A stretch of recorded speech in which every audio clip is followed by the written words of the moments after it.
تفضلوا شوفوا قديش صرنا بعاد. هاي هون فيديو سريع مع انشتاين، يعني اللي بيحب انشتاين. مرحبا واهلا وسهلا فيكم بالفلوج الثالث من رحله لانكاوي بماليزيا. ان شاء الله تعالى اليوم الفلوج حيكون رهيب. حاخذكم معي على مكان اللي بيسموه تلفريك، هنيك كيبل كار اتوقع اسمه، او سكاي كاب هيك بيسموه. حاخذكم على تلفريك وحنروح مع بعض على الارت 3 دي ارت اسمه بيسموه، فيه صور كلها 3 دي هنيك. الفلوج حيكون جدا خرافي وجدا حلو، وهذا الفلوج الاخير من رحله لانكاوي. اذا عجبوكم الفلوجات اللي نزلتها، الفلوجين اللي قبل هذا، اكتبوا لي تحت بالتعليقات مشان نستمر باذن الله تعالى. هلا حطوا لنا لايك واشتركوا بالقناه، بدنا نوصل 35,000 قبل ما يجي رمضان باذن الله تعالى. فهلا استمتعوا بالفيديو وسلام. وهون انطلقت من الفندق مثل ما انكم شايفين، وحاليا حاعمل لكم زوم على الدش بعيد عنا 17 كيلو تقريبا، اللي هو هذا سكاي كاب، بعيد عن المكان اللي انا فيه حاليا، بس هو بعيد عن البنتاي تشيرانج اللي هو الشاطئ المشهور، حوالي 40 دقيقه كمان. حاليا حاترككم شوي مع الطريق واستمتعوا.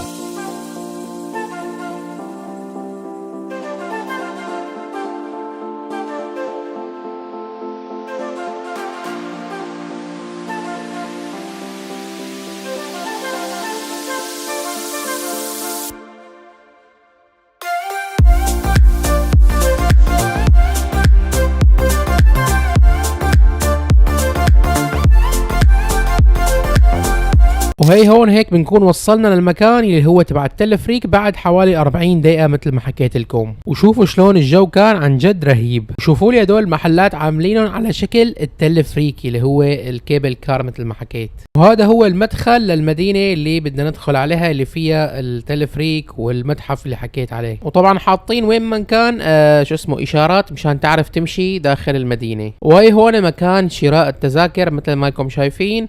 هون فيك تاخذ التذكرة، وهدول هن اسعار التذاكر، وهي هدول التعليمات لازم الواحد يقراهم قبل ما يطلع. وبعد ما تشتري التذكرة بتجي لهون وبتورجيهم الاسوارة يلي اعطوك اياها مشان تعمل عليها اسكان وبتدخل. وهي الطريق لفوق مثل ما انكم شايفين، الدرج جدا طويل، يعني لازم تضل تطلع لفوق لتوصل. ولحسن الحظ انه كان بصراحة فاضي وقدرنا ندخل دغري. وهون فتنا بعد تقريبا استنينا دقيقة واحدة بس. هون بلش يطلع مثل ما شايفين. شوفوا المنظر عن جد ما شاء الله رهيب. لسه حورجيكم هلا، مو طبيعي. وهون بلش يطلع شوي شوي ولسه حيوصل لاخر شيء، يعني جد شيء جنان هذا اسمه. شوفوا قديش صرنا بعاد من عن الارض يعني، ولسه حنطلع اكثر واكثر. تفضلوا شوفوا قديش صرنا بعاد. وهي هون وصلنا لاول مكان ممكن تشوف منه الفيو هذا، يعني لسه كمان بدنا نطلع مرة تانية لفوق. حرفيا تجربة مجنونة. وهذا المكان اسمه عش النسر عاملينه، يعني اللي طلعنا عليه. هذا هو هنيك مثل ما شايفين، بس ما طلعنا عليه لأنه نروح نكمل بالتلفريك. وهي هون قبل ما نطلع على السكاي بريدج يلي لازم تطلع عليه 500 درجة وتنزل كمان. وهي هون وصلنا وبلشنا حاليا. أول شيء بدنا نبلش بالنزول بعدين بنطلع. وهي هون الدرجات بلشنا. طبعا درجات كلها عالية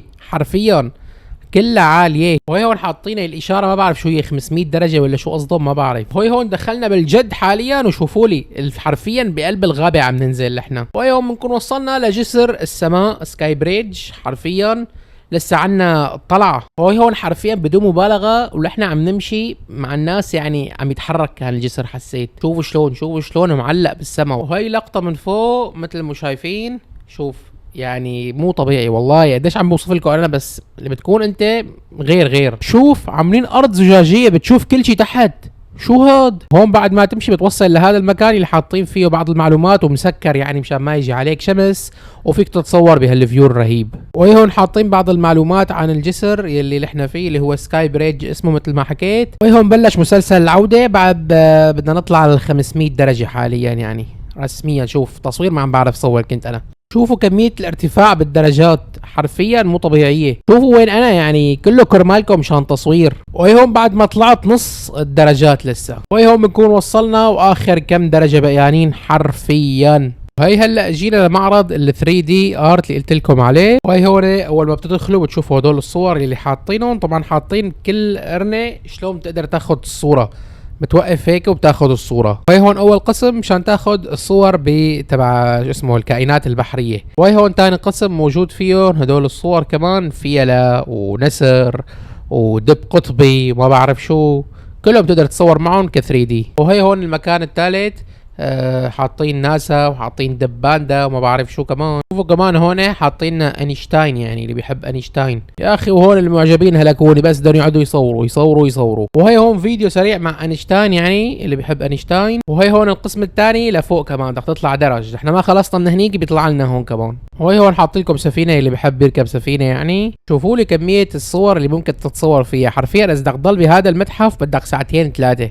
انا ما ضليت غير شوي بس قعدت عم صور هيك يعني على السريع. حتى حاطين هون تبع الاهرامات تبع مصر، حتى هون كمان درج، يعني هلكونا بالادراج اليوم. وهي هون هذا القسم يعني كله مطفي، ما بعرف اللي ما يبين معكم كتير، بس انا شايف كنت تشوفوا ازرق وما ازرق، بس بصراحه حلو كان. وهي هون حاطين بعض الشغلات صينيه وماليزيه، بعض الصور يعني فيك تتصور كمان عندهم روبوت ومع روبوت. وهي هون تقريبا اخر شي حاطين هدول الصور قبل ما تطلع على برا وينتهي يعني المعرض. طبعا قلت لكم بدكم وقت طويل لحتى تتصوروا بكل شيء. كلمة شكرا بكل لغات العالم. Okay, let's go.